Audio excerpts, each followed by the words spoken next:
এনায়েত প্রভুবাদ আবার একটা ভিডিও বানিয়েছে। আমি ওটা কইছিলাম পলিটিক্স নিয়ে কসকসানি না করতে। ভারতীয় পণ্য বয়কট আন্দোলনের সময় ওর কুরকুরে নিয়ে উঠছিল। ব্যাপার না, বাতের রোগীদের যেমন আমাবস্যার পূর্ণিমা বাতের ব্যথা জায়গায় ওঠে, তেমনি প্রভুপাদের কিছু বিশেষ বিশেষ সময় কুরকুরে নিয়ে ওঠে। ওরা নিয়ে কিছু বলতাম না, কিন্তু একটা ভিডিও সারিছে, এটা নিয়ে কিছু না কইলেই না। মুশকিল হইলো কইছে বিএনপি নিয়ে। বিএনপির ডিফেন্ড করা তো আমার দায়িত্ব না, দায়ও না, আমি বিএনপি করিও না। কিন্তু বিএনপি ব্যাশিং এর নামে কোন শয়তানিটা শ্রী শ্রী এনায়েত প্রভুপাত করতেছে সেটা দেখায় দেওয়া দরকার, কারণ এটা দেশের জন্য জাতির জন্য জরুরি। আমি ওরে প্রভুপাত বলি কারণ ও হইতেছে বিজেপির বুয়েট শাখার সভাপতি। বাংলাদেশে বিজেপির পলিসি পার্সু করে, ঠিক যেভাবে ভারতীয় পণ্য বয়কটের সময় আমাদের পিছে লাগিয়েছিল, এখন বিএনপির পিছে লাগিয়েছে। তো এটা এখন বিএনপির পিছে লাগা হচ্ছে এখন বিজেপির পলিসি। মানে বিজেপি এখন জানে যে আওয়ামী লীগ তো আসবে না, কিন্তু বিএনপি যেন না আসে ক্ষমতায়, এটাই হইতেছে বিজেপির পলিসি। ও যেটা বলতে চাচ্ছে সেটা হচ্ছে আওয়ামী লীগ খারাপ, অবশ্যই ঠিক আছে, বিএনপি একই রকম খারাপ। বিএনপি একই রকম খারাপ একটা দল, এই বিএনপিকে ক্ষমতা আসতে দেওয়া যাবে না, ফেয়ার এনাফ। তো প্রভুবাদ আওয়ামী লীগের আমলে আওয়ামী লীগের শাসন নিয়ে কি কথা কবে পারছিল আপনারাই বলেন? তখন কিন্তু গোয়ার গু শুকায় গুটা হয়ে গেছিল, সেই সাহস হয় নাই। এখন ওর পৌরুষ জেগে উঠছে, বিপ্লবী হয়েছে, এখন এসেছে বিপ্লবী সাজিতে। ওই সময় কি কি করেছিল আসেন দেখি।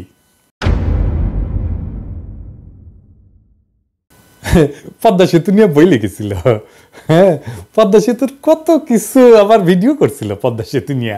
নির্বাচনের আগে হাসিনার যেগুলো মেগা প্রজেক্ট, গুলো মেগা দুর্নীতির প্রজেক্ট, সেগুলো নিয়ে ও ভিডিও বানিয়েছিল। পদ্মা সেতু নিয়ে, মাতারবাড়ি নিয়ে, রামপাল নিয়ে, পায়রা নিয়ে, রূপপুর নিয়ে। রূপপুরে কি পরিমাণে টাকা মারিছে এখন সব খবর বাড়াচ্ছে, কিন্তু ওর কাছে আসে নাই গেল সেই খবর, ওইটা প্রমোট করে গেছে। ইন্ডিয়া আউটের সময় ও ইন্ডিয়া আউটের পিছে লাগিয়েছিল, কইছিল মনে আছে না? এটা আবার দেখেন, বাংলাদেশের মানুষ নাকি পেঁয়াজ খেয়ে নেশা করে। শুনেন, বাংলাদেশের মানুষ দুইটা জিনিস দিয়ে নেশা করে, একটা হচ্ছে সয়াবিন তেল আর একটা হচ্ছে পেঁয়াজ। আবার দেখেন নসরুল হামিদের ওটি যে ভিডিও বানায় প্রশংসা করে, হ্যাঁ। আবার ইসরায়েল পণ্য বয়কটের সময় স্টারবাক্সের মগ নিয়ে ওই উপহাস, দুইটা মগ, দুই হাতের দুইটা মগ নিয়ে উপহাস করছিল বয়কটকারীদের। আজ এডিটর সাহেব দেখান তো 5ই আগস্টের আগের ভিডিওগুলো দেখান, এখানে টাইটেলগুলা, আর পরের ভিডিওগুলোর টাইটেলগুলো এটি দেখান। দেখেছেন? হ্যাঁ, বিপ্লবী পৌরুষ জায়গায় উঠেছে, বিপ্লবী হয়ে উঠেছে। আগে ছিল ধ্বজভঙ্গ, তারপরে 5ই আগস্টের পরে ওর পৌরুষ জায়গায় উঠেছে। তা আসেন ভিডিওর শুরুতে কি কইছে সেটা দেখি। 5ই আগস্ট বিকাল থেকে বিএনপির বিভিন্ন লেভেল থেকে এই দাবি আসতে থাকে যে আগামী 3 মাসের মধ্যে আপনাকে নির্বাচন দিতে হবে। তো ও বিএনপির দোষ দিতেছে। বিএনপি কেন বাংলাদেশের বর্তমান অন্তর্বর্তীকালীন সরকারের কাছে নির্বাচন চাইছে? তো একটা গণতান্ত্রিক দল তো নিজের দেশের সরকারের কাছে সুষ্ঠু নির্বাচন চাইবে না? বিএনপি তো হাসিনার কাছেও চাইছে নির্বাচন নাকি? তো এনাদের ওই যে বাবার দেশ ভারতের কাছে যে ওর নেতা সজীব ওয়াজেদ জয় 90 দিনের মধ্যে বাংলাদেশে নির্বাচন করায় দেওয়ার দাবি করলো, সেটা এনাদের ভাল লাগছে না? হ্যাঁ, দেখেছেন? আসেন একে একে অন্য অভিযোগগুলো দেখি। ওই করছে যে মার্কিন দূতাবাসের সূত্র নাকি দাবি করেছে যে তারেক রহমান বিভিন্ন কনস্ট্রাকশন কোম্পানি আর প্রতিষ্ঠানের কাছে চাঁদা চাইছিল। শুনেন, মার্কিন দূতাবাসেরই আরেকটা সূত্র বলতেছে তারেক রহমান কোটি কোটি ডলারের অবৈধ সম্পদ সংগ্রহ করছেন। ঢাকায় আগে একজন মার্কিন রাষ্ট্রদূত ছিলেন যার নাম জেমস এফ মরিয়ার্টি। উনি বলতেছেন তারেক রহমান শুধুমাত্র যে মোনেম কনস্ট্রাকশনের মতন একটা লোকাল কোম্পানির কাছ থেকে ঘুষ খাইছেন এমন না, ওই কি মোনেম কনস্ট্রাকশন তারেক রহমানকে 4.5 লক্ষ মার্কিন ডলার ঘুষ দিছিল। আসল কাহিনী হচ্ছে মার্কিন দূতাবাস এরকম কোনো দাবি করে নাই। মার্কিন দূতাবাস তাদের কেবল মানে যে সমস্ত কমিউনিকেশন পাঠায় আর কি, তার দেশে কোথায় কি আপডেট হচ্ছে এইগুলা লিখে পাঠায় এবং বিভিন্ন বিষয়ে ওয়াশিংটনের মতামত চায়। এরকম একটা কেবল যেটা পাঠানো হয়েছে 2008 সালের নভেম্বরে, সেখানে তারা লিখছিল যে বাংলাদেশের দুর্নীতি দমন কমিশন তারেক রহমানের বিরুদ্ধে বিভিন্ন অভিযোগ আনছে, যার মধ্যে আছে অমুক কনস্ট্রাকশন ফার্ম থেকে চাঁদা দাবি, তমুক প্রতিষ্ঠান থেকে চাঁদা দাবির অভিযোগ।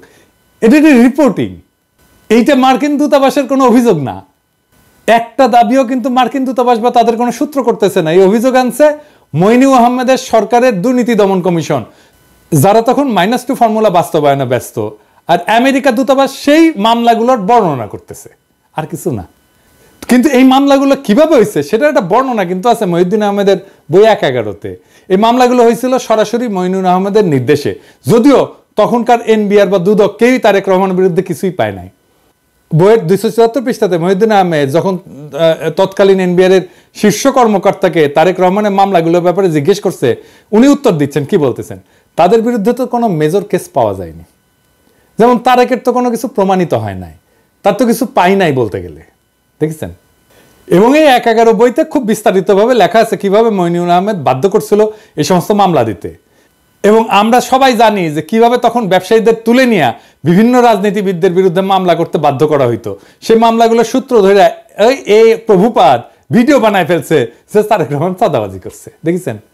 মানে মানুষের তো ইন্টেলেকচুয়াল একটা অনেস্টি থাকবে। উনাকে আবার ছাত্র পড়ায় বুয়েটে, ছাত্র কি শিখবে ওর কাছ থেকে? ছাত্র সাবজেক্ট কি শিখবে জানি না, কিন্তু নৈতিকতা তো শিখবে না ওর কাছ থেকে।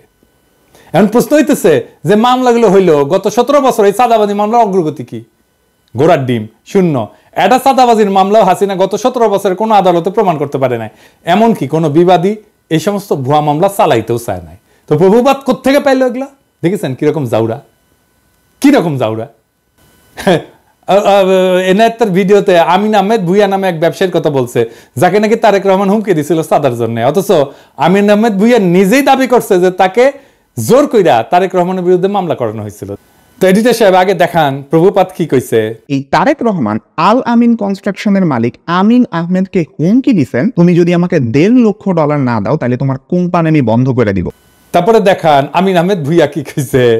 কারণ একটা স্থিতি বিষয় মামলাটি দেখুন বর্তমানে রাষ্ট্র বনাম তারেক রহমান সাহেব। আমি নিজে যদি উদ্যোগ হয়ে মামলা করতাম তাহলে তো মামলা চালুই থাকতো।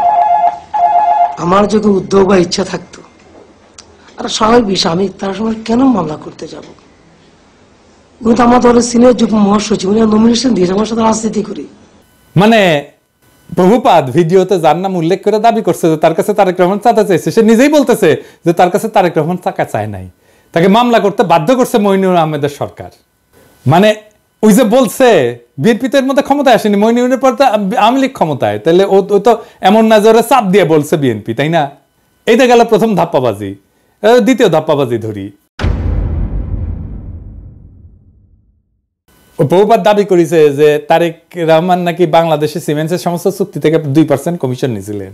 থার্ড এক্সাম্পল সিমেন্স থেকে এই তারেক রহমান এবং তার ভাই আরাফাত রহমান কোকো ঘুষ নিছেন বলে কিন্তু অভিযোগ আছে। একজন প্রত্যক্ষ সাক্ষী জানাইতেছেন বাংলাদেশে সিমেন্সের যত চুক্তি হইতো তার থেকে প্রায় 2% কমিশন এই তারেক রহমান নিতেন।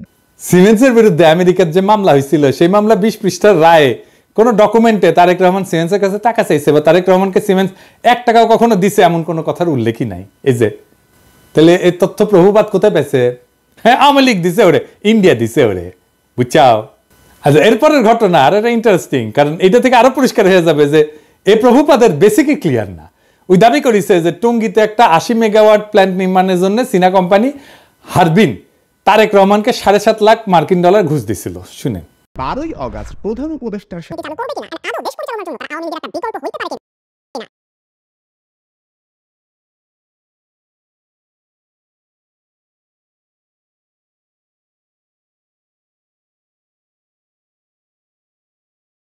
আসল কথা হচ্ছে হারবিন একটা টেন্ডার প্রক্রিয়াতে সর্বনিম্ন বিডার হিসেবে 2002 সালে মনোনীত হয়েছিল। এই দরপত্র নিয়ে কোনো মামলা হয়নি কখনোই। তাই হারবিনকে কাজ দিতে তারেক রহমান ঘুষ নিয়েছিল দাবি ভুয়া, কারণ যার টেন্ডার সর্বনিম্ন হয় সে তো এমনি কাজ পাবে।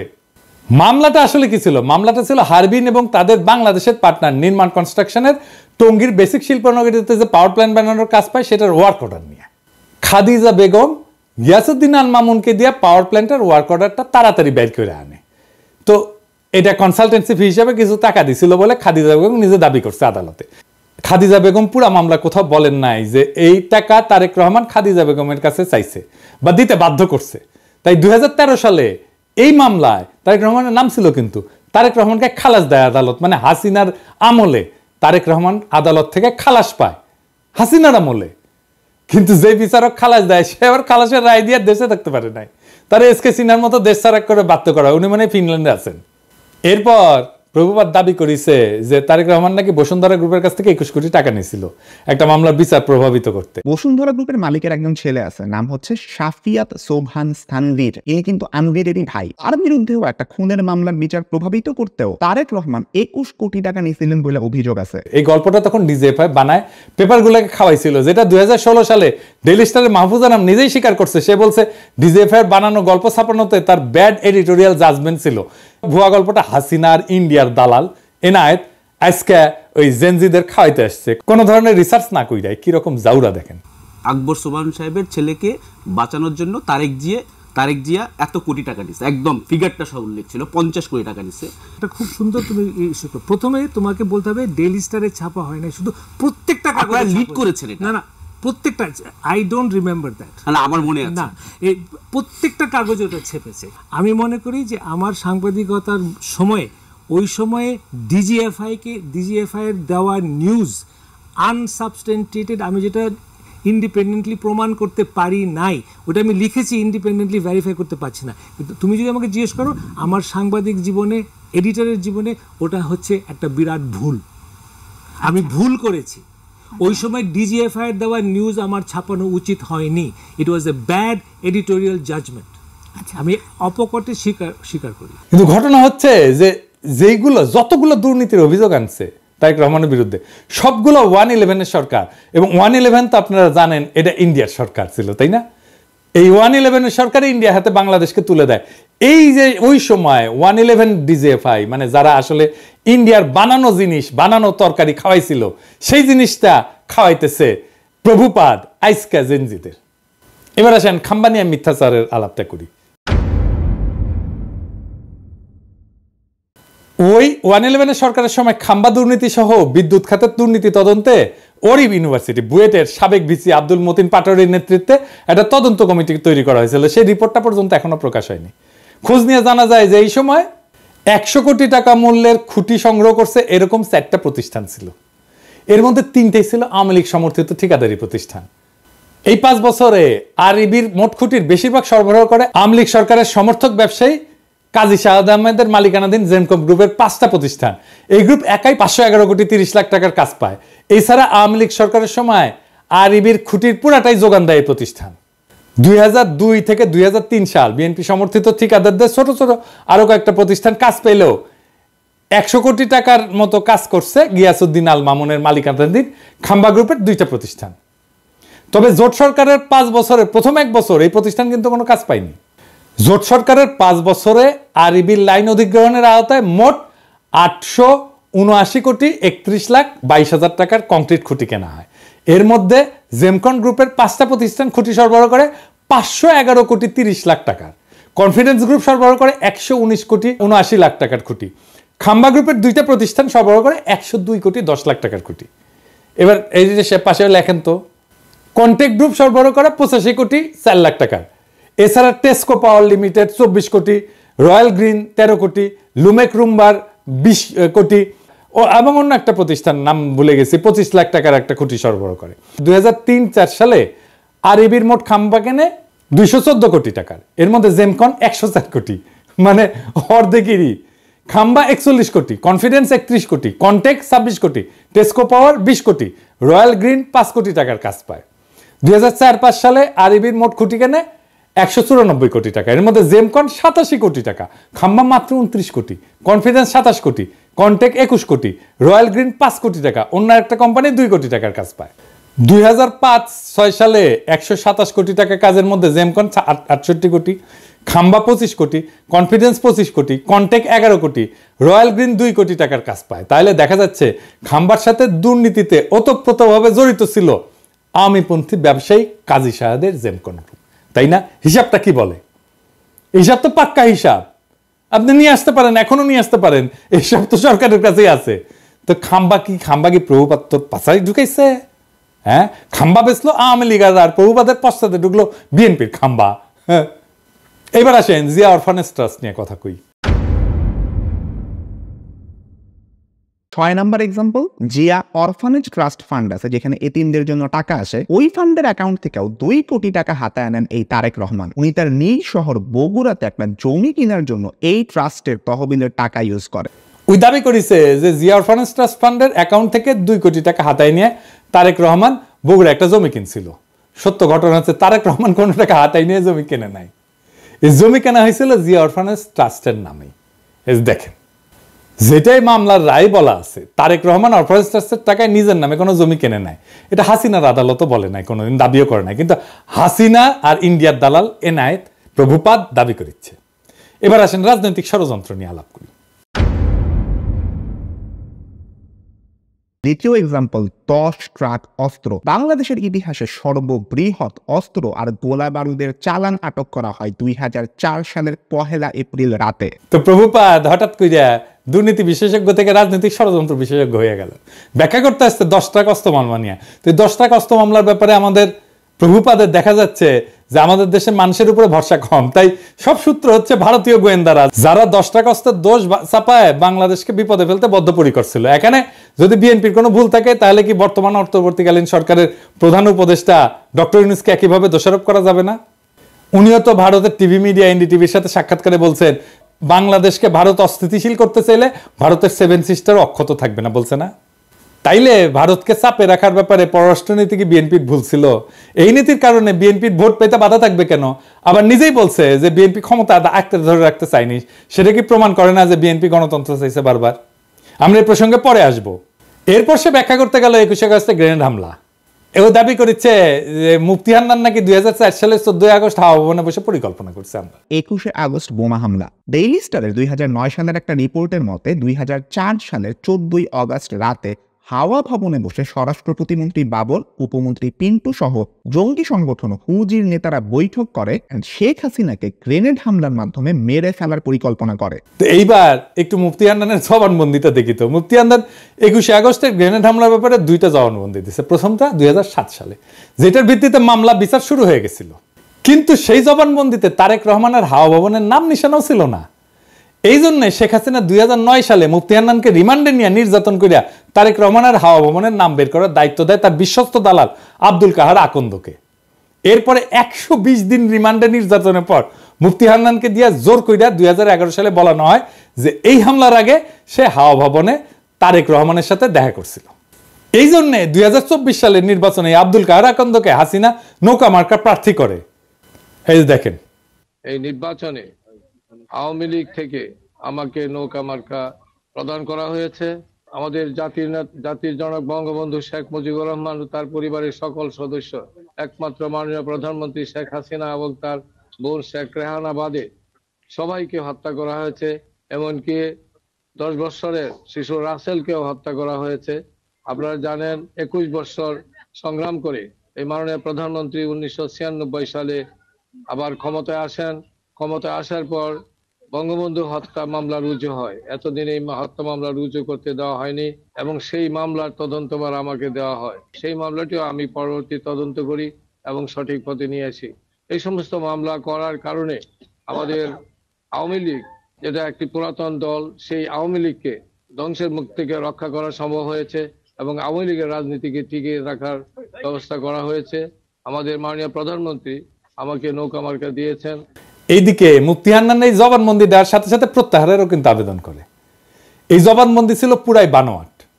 আপনি বলবেন যে আপনি বললেই বানোয়াট হয়ে যাবে। আছেন একটা জিনিস দেখি, মজার জিনিস, এটা বানোয়াট কেন? মুফতি হান্নান কবে কত তারিখে হাওয়া ভবনে তারেক রহমানের সাথে দেখা করতে গেছিল সেটা মনে করতে পারে নাই, তাই তার সাক্ষ্যে লেখা ছিল তারিখ এবং সময় মনে পড়ছে না। অথচ হাওয়া ভবনে তার বৈঠক ছাড়া বাকি সমস্ত ঘটনার তারিখ সহ বিস্তারিত বর্ণনা করছে মুফতি হান্নান। শুধু হাওয়া ভবনের মিটিংটার তারিখ তার মনে নাই। এখন আসেন একটা আদালত কিভাবে কাজ করে বোঝায়, কারণ হাসিনার আর মোদির ঘেটুপুত্র এনায়েত প্রভুপাদ আবার এগুলো বুঝবে না। আদালতে একটা মামলা যাওয়ার আগে পুলিশ তদন্ত করে সম্ভাব্য দায়ী ব্যক্তিদের নামে চার্জশিট দেয়। এরপর আদালত এই চার্জশিট গ্রহণ করে বিচার শুরু করে। বিচারে বাদী এবং বিবাদী পক্ষ তাদের পক্ষে সাক্ষী হাজির করে। এছাড়া আসামিদেরকেও হাজির করা হয়। সবাইকে দুই পক্ষের আইনজীবীরা জেরা করে, মানে বিভিন্ন প্রশ্ন জিজ্ঞেস করে ঘটনার সত্যতা নির্ধারণের চেষ্টা করে। এই জেরার পর সবার যুক্তি তর্ক শুনে আদালত রায় দেয়। এখন খালি মুফতি হান্নান কেন, তার বাপও যদি জবানবন্দি দেয় যে তার 21 আগস্টে বোম মারছে তারেক রহমানের কথায়, কিন্তু আদালতের জেরায় যদি প্রমাণ হয় তাদের দাবি মিথ্যা, তারা খালাস পেয়ে যাবে। আর যদি তাদের জেরা করার কোনো সুযোগই দেওয়া না হয়, সেটা হচ্ছে একটা ক্যাঙ্গারু কোর্ট, যেখানে কোনো সুষ্ঠু বিচার হয় না। তাহলে যেখানে 21শে আগস্টের এই পুরা মামলায় মুফতি হান্নানের জবানবন্দির উপর তৈরি, সেই মুফতি হান্নানকে এই মামলায় জেরারই সুযোগ দেওয়া হয় নাই, বুঝছেন? জেরা করার ঠিক আগে মুফতি হান্নানকে ফাঁসিতে ঝুলায় খুন করে শেখ হাসিনা, যেন এই ঘটনার পিছনের সত্য সামনে না আসে। বুঝছেন তো কি রকম ক্যাঙ্গারু কোর্ট, কি আদালত, কি রায়, কি বিচার হয়েছে? মুফতি হান্নানের জবানবন্দি ছাড়া এই মামলার বিচারিক প্রক্রিয়াতে কেউ দাবি করে নাই যে হাওয়া ভবনে কোনো মিটিং হয়েছিল, যেখানে এই হামলার সিদ্ধান্ত নেওয়া হয়েছিল। আর মুফতি হান্নানকে অকথ্য নির্যাতন করে একটা জবানবন্দি আদায় করলে সে জবানবন্দির কোথাও এই মিটিং এর তারিখের উল্লেখ নাই, আগে বলছি।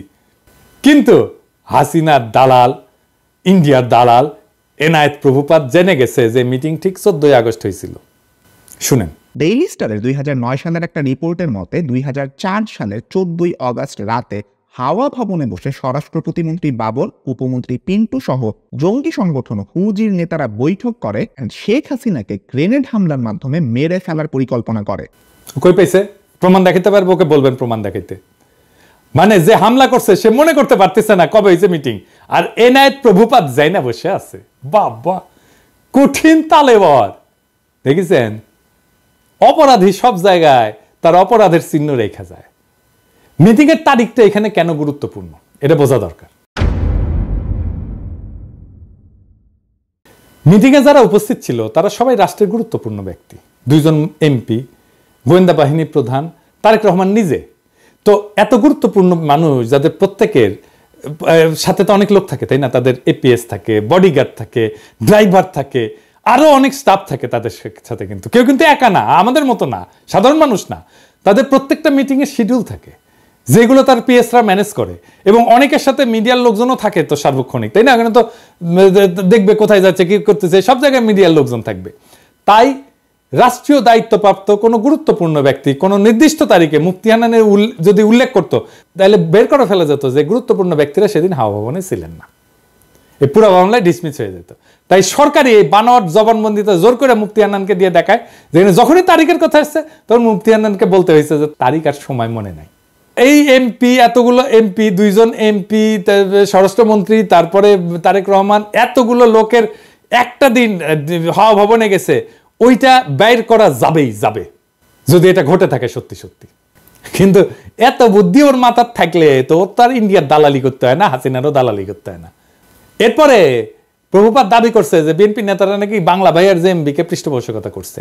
বিএনপি জামায়াত জোট সরকার জঙ্গি গোষ্ঠীকে তোষণ করত, তাদেরকে পালতো, এন্ড পরে নিজেদের কাজেও ব্যবহার করছে। তার সোর্সকে জানেন? নূর মোহাম্মদ কিশোরগঞ্জ থেকে নৌকা মার্কা নিয়ে ভোট ডাকাতি করে যে তা আওয়ামী লীগের সাবেক সংসদ সদস্য। এই লোক নিজেই ছিল বাংলা ভাইদের দোসর। আলী রিয়াজের যে Islamic militancy Bangladesh complex web, এই বইয়ের 52 পৃষ্ঠায় উল্লেখ আছে নূর মোহাম্মদ 2004 সালে রাজশাহী রেঞ্জের ডিআইজি হিসেবে গণমাধ্যমকে বলছিল যে বাংলা ভাই এবং তার বাহিনী বামপন্থী সরবরাহদের ধরতে সাহায্য করছে, এবং তিনি নিজেই স্থানীয় পুলিশ বাহিনীকে নির্দেশ দিয়েছেন তাদের সহায়তা করতে। তাহলে দেখেন বাংলা ভাই আসলে কারা সাহায্য করছে। তো এইসব কইরা বিএনপিকে বিপদে ফেলে আওয়ামী লীগের নমিনেশন যেটা ভোট ডাকাতকে সূত্র ধরে এনায়েত প্রভুপাত বলতেছে যে বিএনপির নেতারা নাকি জঙ্গিদের পৃষ্ঠপোষকতা দিচ্ছে। তবে এটা সত্য যে জেএমবির এই ঘটনা বিএনপির ক্ষমতা হারানোর কারণ। কিভাবে এটা একটু দেখি। একটা রাষ্ট্রে বল প্রয়োগের একচেটিয়া কর্তৃত্ব থাকে আর কারণ না, রাষ্ট্রের কাছে। এই কর্তৃত্ব আর কারো কাছে চলে গেলে বল প্রয়োগের দ্বিতীয়, তৃতীয়, চতুর্থ যদি জিনিস তৈরি হয়ে যায় তাহলে রাষ্ট্র ক্ষমতাহীন হয়ে যায়। হাসিনার পুলিশ আমাদের মারবে, এটাই নিয়ম। যতদিন আমাদের একচেটিয়াভাবে মারতে পারবে ততদিনই হাসিনার ক্ষমতা। আমরা যখন ঠোলা মেয়েটা ঝুলে রাখতে পারলাম না তখনই হাসিনা পলাইলো, বুঝছেন? তা খালেদা জিয়া সরকার ক্ষমতায় যেখানে বাংলা ভাই প্যারালাল একটা বল প্রয়োগ করে, তাহলে খালেদা জিয়ার ক্ষমতা কোথায় থাকে? থাকে না তো। রাষ্ট্রের 2টা ক্ষমতা থাকে না, এক বনে 2 বাঘ থাকে না, এক বনে একটাই বাঘ থাকে। আমরা বাঘ হয়ে উঠতে পারছিলাম জন্যই হাসিনা পলাইছে, বুঝছাও? বাংলা ভাই ওইখানে তাণ্ডব করতেছে, আর বিএনপির মন্ত্রীরা বলতেছে বাংলা ভাই মিডিয়ার সৃষ্টি। এটা তো বিএনপির দোষ। যদিও 2005 সালে 17 আগস্ট জেএমবি আত্মপ্রকাশ করে, তারপরে 1 বছরের মাথায় জঙ্গি সংগঠনের সমস্ত নেতাকে গ্রেপ্তার করে পুরো সংগঠনটা ভেঙে দেওয়া হয়। এটা নিয়ে টাইম ম্যাগাজিন একটা প্রচ্ছদ প্রতিবেদনও করে, কিন্তু ড্যামেজ যা হওয়ার তা হয়ে গেছে ততদিনে। গ্রেনেড হামলা নিয়ে কথাটা বলি, যে গ্রেনেড হামলা নিয়ে বিএনপির লোকেরা নানা কথা বলে হাসিনায় তদন্ত করতে দেয় না, কিন্তু এটাও সত্য। জজমিয়া নাটক কিন্তু বিএনপির আমলে হয়েছিল। গ্রেনেড হামলা একটা বিশ্বাসযোগ্য তদন্ত করতে না পারার দায় বিএনপির, এটা আমি আগেও বলছি, এখনো বলতেছি। আরো বিএনপির আরো সমস্যা আছে। র্যাব বানানো হয়েছে, এটা বিএনপির একটা মারাত্মক ভুল। বিএনপি আমলে র্যাব বিচার বহির্ভূত হত্যাকাণ্ড শুরু করে, এইটা মানবাধিকার লঙ্ঘন, এর দায় বিএনপি। এবং এখনো পর্যন্ত বিএনপি যে এটা ভুল কাজ ছিল সেটা স্বীকার করে না। দেশের আভ্যন্তরীণ আইন শৃঙ্খলাটা মিলিটারি ইস্যু না রে বাবা, এইটা মিলিটারি দিয়ে এই কাজ করতে পারবেন না। এখন মাঠে মিলিটারি আছে, পুলিশের কাজ করতেছে, এটাও মিলিটারির কাজ না। ওদের যত দ্রুত সম্ভব ক্যান্টনমেন্টে ফিরে যাওয়া উচিত। এবার আসেন 15 ফেব্রুয়ারি নির্বাচন নিয়ে। 1996 সালে 15 ফেব্রুয়ারি নির্বাচনের ভুল প্রেক্ষাপট বর্ণনা করছে। বাস্তবতা হচ্ছে যে বিএনপি জনগণের দাবি মেনে নিয়ে তত্ত্বাবধায়ক সরকারের অধীনে নির্বাচন দিতে চাইছিল, কিন্তু সংবিধান সংশোধনের জন্য যথেষ্ট সংখ্যক সংসদ সদস্য ছিল না, কারণ আওয়ামী লীগ, জামাত সহ সকল দলের সংসদ সদস্য সংসদ থেকে পদত্যাগ করছিল। সেই জন্য 15 ফেব্রুয়ারি নির্বাচনটা দিতে হয়েছিল। 15 ফেব্রুয়ারি নির্বাচনের মাধ্যমে নতুন সংসদ তত্ত্বাবধায়ক সরকারের বিল পাস করে বিএনপি পদত্যাগ করছিল। এটা তো একটা নিয়মের কারণে, নিয়ম রক্ষার জন্য করছিল। বিএনপির সেন্সেবল আচরণের কারণেই 1996 সালে 116 জন আসন নিয়ে বিরোধী দলের আসনে বসতে পারছিল। সরকার যদি এতই খারাপ চালে তো এত আসন পাইতো না, তো যেটা আওয়ামী লীগের সাথে 2001 সালে ঘটছিল। কিন্তু এখন প্রভুপাতকে বলতে হবে, বিএনপি আমলকে আয়না ঘটছিল? কোন আন্দোলনে 2 সপ্তাহে 1000 মানুষ মারা গেছে, হেলিকপ্টার থেকে গুলি করা হয়েছে, স্নাইপার দিয়ে গুলি করা হয়েছে, সরাসরি বুকে গুলি করা হয়েছে, মাথায় গুলি করা হয়েছে স্নাইপার দিয়ে। বাংলাদেশকে ভারতের উপনিবেশ বানানো হয়েছে বিএনপির আমলে। বাংলাদেশের রাজনীতিতে ভারত হস্তক্ষেপ করছে, পরপর 3 টার্মে ভোট দেওয়া বন্ধ করে দিছে, লক্ষ কোটি টাকা পাচার হয়েছে, একটা গুমের ঘটনা ঘটছে, লাখ লাখ লোককে দেশান্তরী হইতে হয়েছে আমার মতো, নাকি বিপ্লব হয়েছে এরকম বিএনপি সরকারকে উৎখাতের জন্য? বিএনপি সরকারের বিরুদ্ধে কথা বলার জন্য পিটায় মারা হয়েছে কখনো? আওয়ামী লীগ ফ্যাসিবাদ কায়েম করছে, বিএনপি কখনো ফ্যাসিবাদ কায়েম করছে? বিএনপি 57 জন সেনা অফিসারকে মারছে বিদ্রোহের নামে? বিএনপি রাতের আধারে আলেমদের মাইরা লাশ গুম করছে? বিএনপি আমলে দুর্ভিক্ষ হয়েছে? এরপরে বলে বিএনপি আওয়ামী লীগ এক। স্বাধীনতার পর আওয়ামী লীগ 25 বছর শাসন করছে, বিএনপি করছে 15 বছরের মতো। আওয়ামী লীগ মাত্র একবার শান্তিপূর্ণভাবে ক্ষমতা হস্তান্তর করছে, 2 বার তাকে নির্বাচন দিয়ে হটানো যায় না, রক্তাক্ত বিপ্লব করে হটাইতে হয়েছে। হ্যাঁ, সালের আমি জাউরার সিল দেই নাই না? হ্যাঁ, দেন এডিটরশিপ দেন, জাউরার সিল দিয়ে দেন, 2 বার দেন, 3 বার দেন। 111-এর একটা পলিসি ছিল -2, মানে হাসিনা খালেদা দুইটাই বাদ, কিন্তু আসলে ওইটা -1, মানে হাসিনা ইন খালেদা আউট।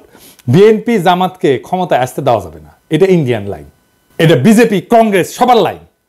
কারণ বিএনপি জামাত ক্ষমতায় থাকলে ইন্ডিয়ার বাংলাদেশে ভাত নাই। ভারতীয় পণ্য বয়কটে ভারতকে বাঁচাইতে আসছিল প্রভুপাত, এখন আওয়ামী লীগের পতনে ইন্ডিয়াকে বাঁচাইতে আসছে প্রভুপাত। কারণ ইন্ডিয়া জানে যে আওয়ামী লীগের জিন্দগিতে ক্ষমতায় আসতে পারবে না। বাংলাদেশে ইন্ডিয়ার অনেক সফট অ্যাসেট আছে, এই প্রভুপাত তার মধ্যে একটা, ইন্ডিয়ার সফট অ্যাসেট। এরকম আরো অ্যাসেটকে মাঠে নামাবে ইন্ডিয়া, এই যে রোকে অ্যাপ্রাজি আর একটা সফট অ্যাসেট। তবে প্রভুপাত তোমার ইন্ডিয়ান সফট অ্যাসেট মার্ক করে রাখলাম, যেদিন ভারতীয় পণ্য বয়কটের পিছিয়ে লাগছো সেদিনই মার্ক করে রাখছি। আমার মার্ক করা ভুল হয় না, বুঝছাও? তো একটা জিনিস জানো, কয়া রাখি, বাঘে শুইলে 18 গা, ঠোলায় শুইলে 36 গা, আর পিনাকি শুইলে জয় বাংলা।